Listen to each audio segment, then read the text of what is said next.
రాష్ట్ర ప్రభుత్వం ఎస్సీ వర్గీకరణ ఆర్డినెన్స్ అమలు చేయడంపై పశ్చిమ గోదావరి జిల్లా ఆచంట నియోజకవర్గలో మాల సంఘాల జేఏసీ ఆధ్వర్యంలో అంబేడ్కర్ విగ్రహానికి పాలాభిషేకం చేసి పూలమాలలు వేసి నిరసన వ్యక్తం చేశారు. ఈ సందర్భంగా మాల సంఘాల జేఏసీ నాయకులు ఉన్నమట్ల మునిబాబు మాట్లాడుతూ ఆంధ్రప్రదేశ్ ప్రభుత్వం తీసుకొచ్చిన ఎస్సీ వర్గీకరణ ఆర్డినెన్స్ ను జియో 16ను తక్షణమే ఉపసంహరించుకోవాలని హెచ్చరించారు. సుప్రీంకోర్టు ఇచ్చిన తీర్పును తుంగలో తొక్కి కులాల మధ్య చిచ్చు సరికాదని ఆవేదన వ్యక్తం చేశారు. ఈ కార్యక్రమంలో మాల సంఘాల జేఏసీ నియోజకవర్గం చైర్మన్ సుంకర సీతారాం, గౌరవ అధ్యక్షులు బీరా మధు, ఆచంట మండల జేఏసీ చైర్మన్ కోట వెంకటేశ్వరరావు పలువురు పాల్గొన్నారు.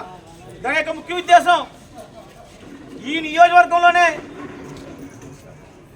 మరి మాల సంఘం పేరుతోటి నిరసన వ్యక్తం చేస్తున్నాం.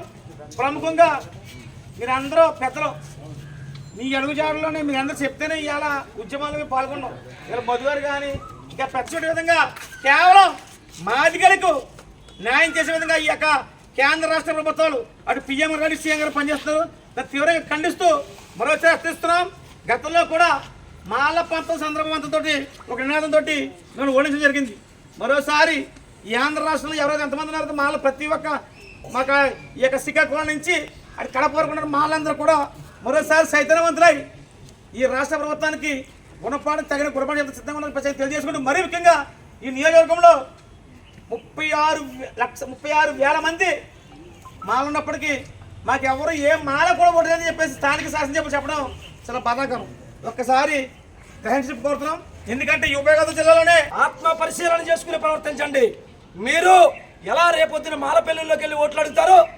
మాలలకు అన్యాయం చేస్తూ ఉంటే, మాలల పొట్ట కొడతా ఉంటే, మాలల్ని దుర్మార్గులుగా చిత్రీకరిస్తూ ఉంటే, మాలల్ని ఏర స్థితికి దిగజార్చేస్తూ ఉంటే మీరు చంద్రబాబు నాయుడు గారికి హర్షం వ్యక్తం చేస్తున్నారంటే జాతి ద్రోహులు అనాలా మిమ్మల్ని? లేదా మా జాతిలో పుట్టినందుకు మేము తలతో సిగ్గుపడుతూ మిమ్మల్ని మా పేటల నుంచి తరిమేయాలా? ఒక్కసారి ఆలోచన చేయండి. ఎస్సీసీఎల్ నాయకులు పేర్లేమీ సంబోధించట్లేదు మేము. ఎందుకంటే ఎందుకు మీరు పెద్ద స్థాయిలో ఉండి కూడా ఈ స్థితికి దిగజారిపోయారని అడగడానికి వచ్చాం. ప్రెస్ మీట్లు పెట్టారే. ఈ ఆసంట నియోజకవర్గంలో 32,000 మాల సామాజిక వర్గం ఉంది.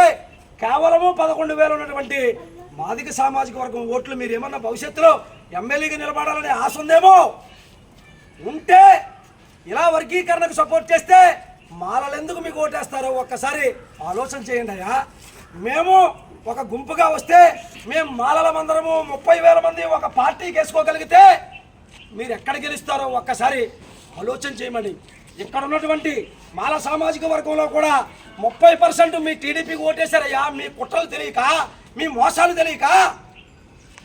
కానీ మీరు చంద్రబాబు నాయుడు గారికి హర్షం వ్యక్తం చేస్తున్నారంటే ఇది సిగ్గుతో తలదించుకోవలసిన రోజని, నిన్న మాల జాతికి చీకటి రోజని, ఆ చీకటిని పాలదోలడానికి తన రక్తాన్ని కన్నీళ్లను సిరాగా మార్చినటువంటి బాబాసాహెబ్ అంబేద్కర్కు పాలాభిషేకం చేస్తేనే ఆ చీకటి మరికలు, ఆ అరమరికలు పోతాయనే